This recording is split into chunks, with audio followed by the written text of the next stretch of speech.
네, 안녕하세요. 오늘은 되게 독특하게 해보겠습니다. 오늘 일단은 날짜부터 얘기하는데 2025년 11월 23일. 그죠, 지금 23일이고. That is speaking the 그다음- date and time. 야. 시간이 지금 2시 40분 정도. 오후 2시 40분.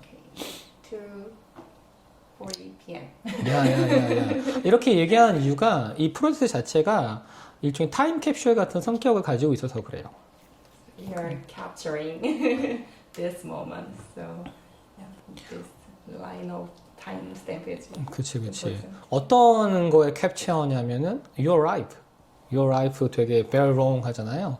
그런데 거기에서 20분, 30분을 슬라이드에서 딱 캡처해서 온라인에 담아두는 거죠. So we're gonna make an archive. So your life is about like 100 years, right? And we are 100 years. we're slicing 20 minutes and uploading it into YouTube. Yeah. So 일단은 okay, my first question is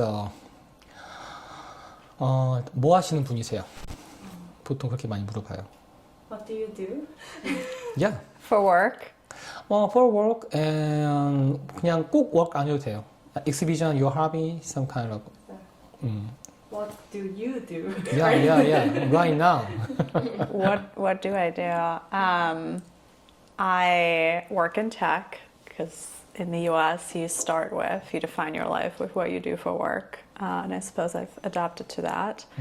I'm a scientist by training, so I think a lot of what I do is related to logical reasoning and spending a lot of time in my head, which is why most of my hobbies and my free time are the opposite.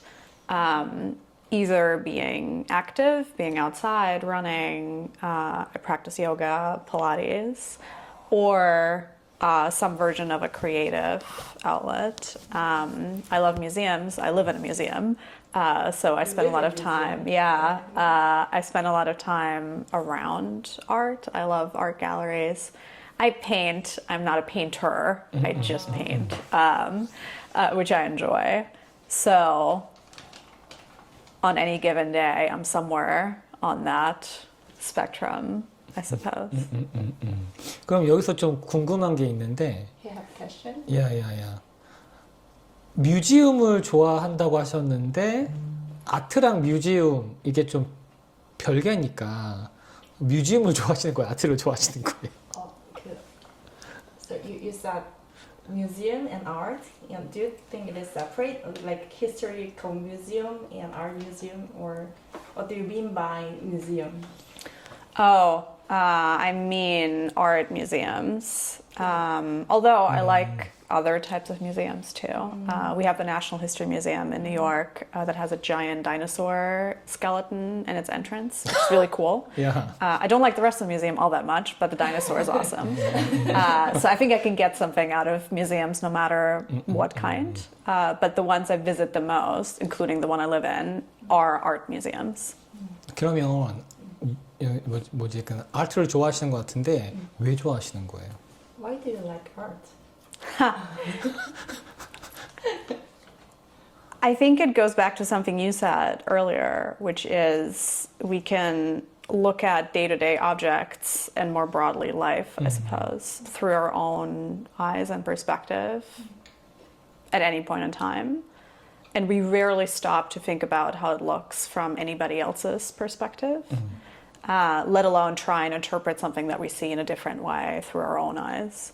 And I think art has the unique ability to let us gain a different perspective on something we may have already experienced or something we have not experienced, but somebody else has. Or maybe something that humans cannot experience in the first place. And I think, in a way, that is a very unique way of getting out of my head. And I enjoy that about art. And I don't think I can get that in any other way. 알 듯 말 듯 모를 듯. 약간 관점을 좀 변화시키는 거, 그리고 우리가 경험해본 것과 해보지 않은 맞아요. 그런 말씀 하신 것 같아요. 그건 이해했어요. 그러면 아까 actually you do paint? As a hobby, yes. 합이? 그림이 궁금하긴 하네요. You want to see your I'm happy to okay. share that. Okay, We can circle later. back to that. 좋은데 그러면 아트를 직접 구경하는 것과 뷰하는 거와 doing 하는 거는 다르잖아요. 그러면 어떤 식의 아트 어떤 컨셉 이런 걸 좋아하는지 뭐 실제 그릴 때는 어떤 걸 그리는지가 궁금해요. actually enjoying art and doing art is a little bit different.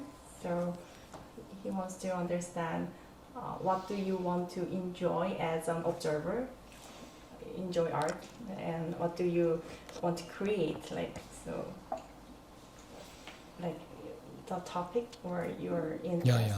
specialized, right? What do you focus when you enjoy art? In terms of experiencing art, it's hard to narrow in because I think there's all these different forms that have something else to offer. Even if you narrow it down to, say, paintings, for example, there's obviously all these different directions you can take and like all these different styles that are out there. And I think the way you show up on a given day will also change what you enjoy and how you experience it. So I would find it very difficult to say there's one specific thing I enjoy versus everything else I do not. I think it depends on the day off and sort of the circumstances that you walk into. In terms of making art, so I do watercolors, which I find very difficult. It's a very difficult medium. It's particularly difficult to be precise. And in a way, no matter what you're trying to accomplish, the way it'll turn out will be slightly different from what you actually were trying to do, just because of the nature of the medium, which is what I enjoy and also find infuriating at the same time about that medium. But as a result of that inherent imprecision, I primarily paint abstract art. I generally stay away from trying to replicate real life or real life objects. Because to me, it's just like, it's not made for precision in that way. And I think it's just the sort of almost therapeutic activity of using my hands and not trying to follow a specific process or formula or do something very precise. Again, the opposite of what I do on a day-to-day basis in my head. So I think in the process of making art, there it's a little bit more specific, just based on at least the medium I use. 되게 아까부터 들은 생각이 일과 실제 생활이 어퍼짓한 느낌이 좀 있는데 맞나요? Your professional and personal life looks very different. Like, Yes. as an artist, right? You are working in very logical field, and your personal life is just hand drawing and painting, right? Yeah.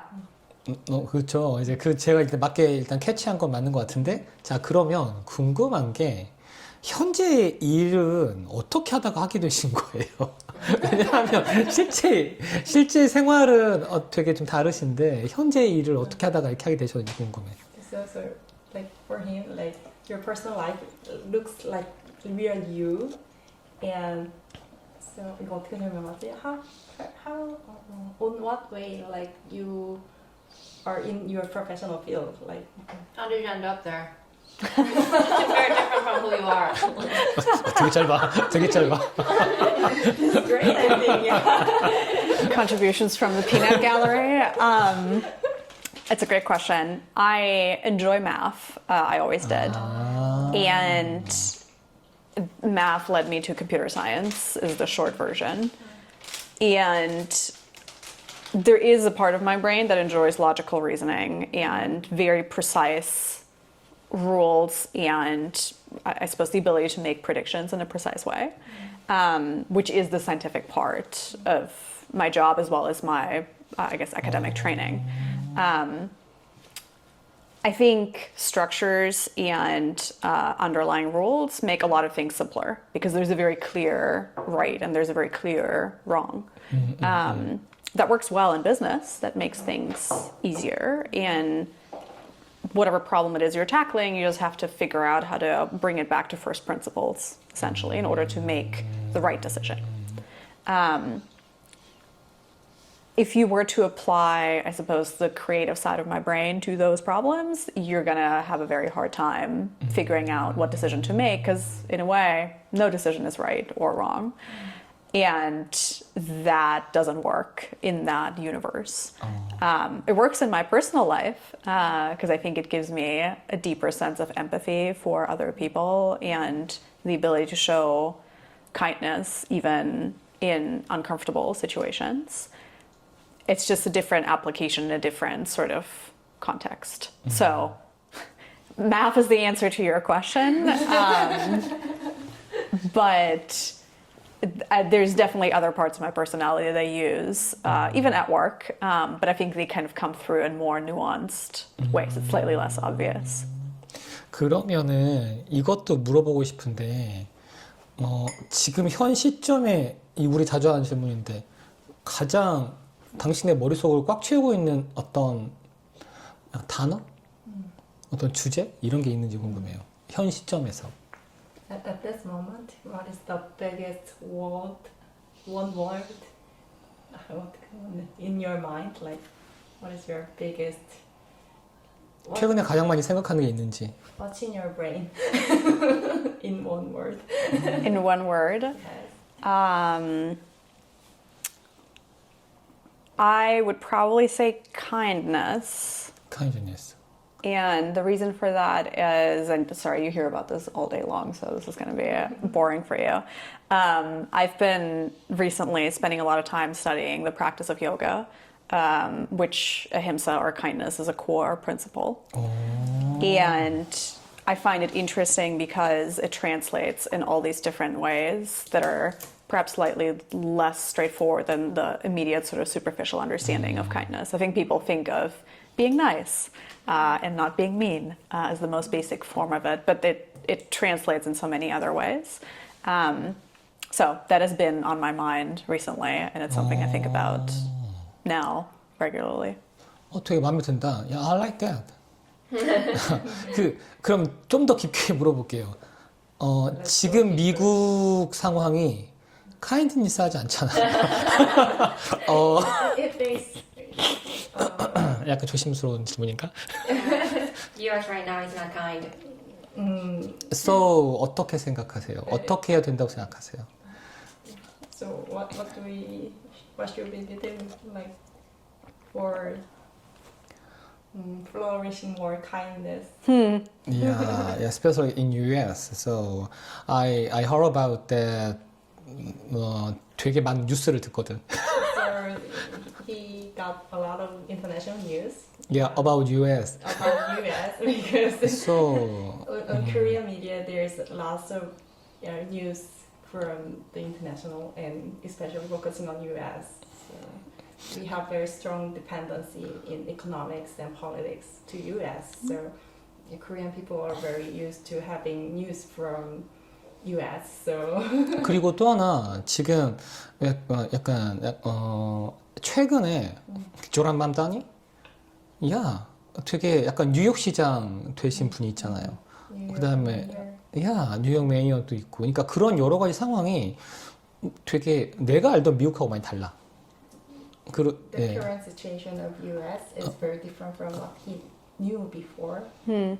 그래서 그 현장에 살고 있으시잖아요. So you're now living there, right? 뉴욕.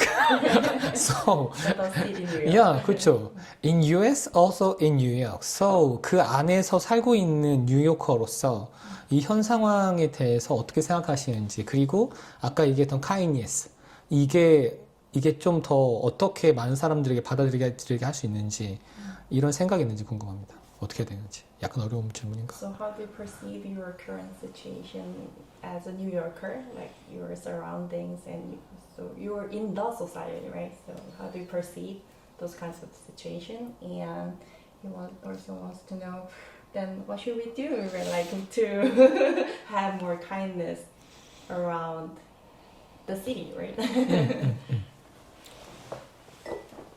I think that is probably the question of our time. I and I'm not going to talk about politics because I think it's much broader than that. We talked about social media earlier, Yeah. where we're the most connected we've ever been in the history of humankind. And yet I think we're the most isolated we've ever been at the same time. And the only answer I have to that is trying to produce kindness outwards requires kindness inwards.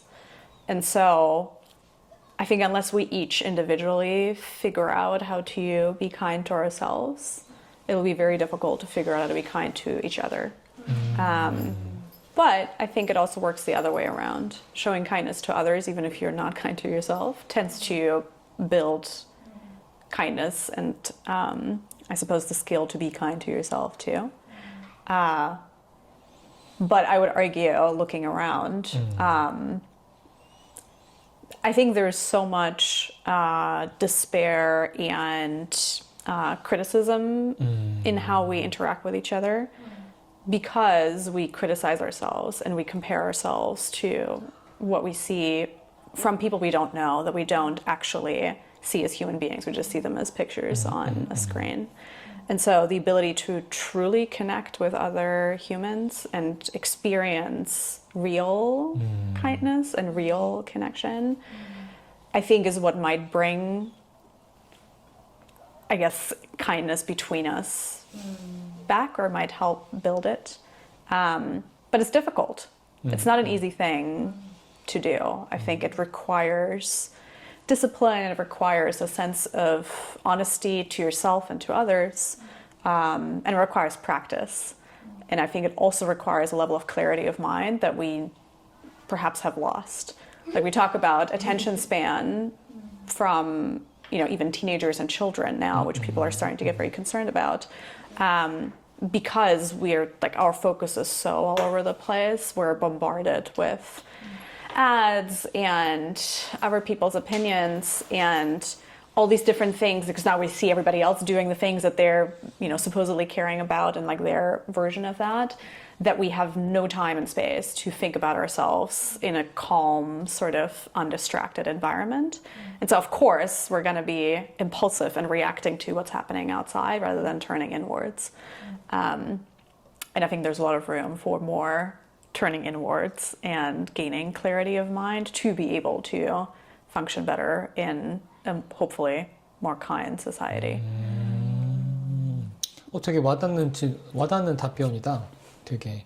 근데 내가 정확하게 100% 이해는 하지 못했지만 지금 그게 이제 미국만이 아니라 그냥 이 시대에 필요한 것 같아요.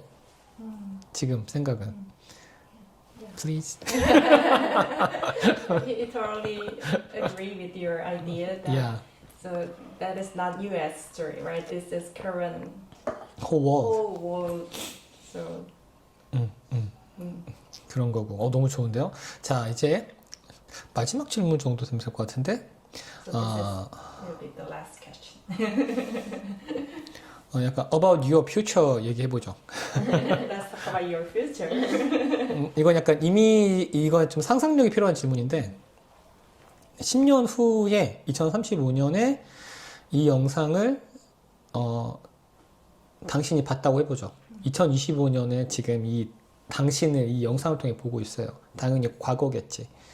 일단은 그러니까 그녀는 어떻게 살고 있을지, 또 그녀가 지금 현재의 이 10년 전에 자기 자신을 보면 무슨 얘기 해주실지, 무슨 얘기를 할지, 이게 마지막 질문입니다. Okay, let's use our imaginary power. So let's think about two versions of you. This is your current you, right? 2025. And there will be another version, the future of the future. So 10 years later. So 2035. That there are two versions of you. And your future version, we're looking at you through this video, right? And she's gonna have something to say to you.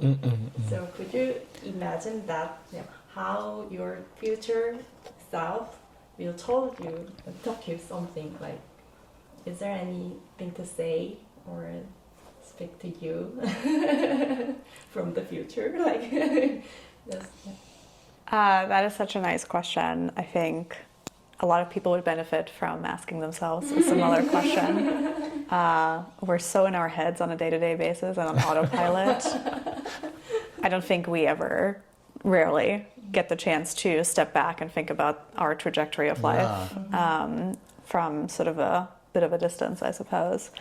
I would like to think that in 10 years from now, looking back, I would be proud of the person I've become at this point in time and see the beginnings of the person I will be at that point in time.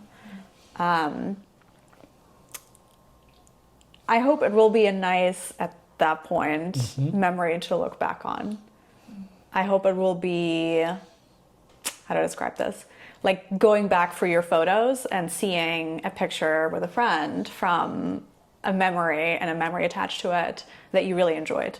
So I hope it will be a nostalgic time capsule of a very unique situation and setting in a special place I've never been to with people I care about a lot.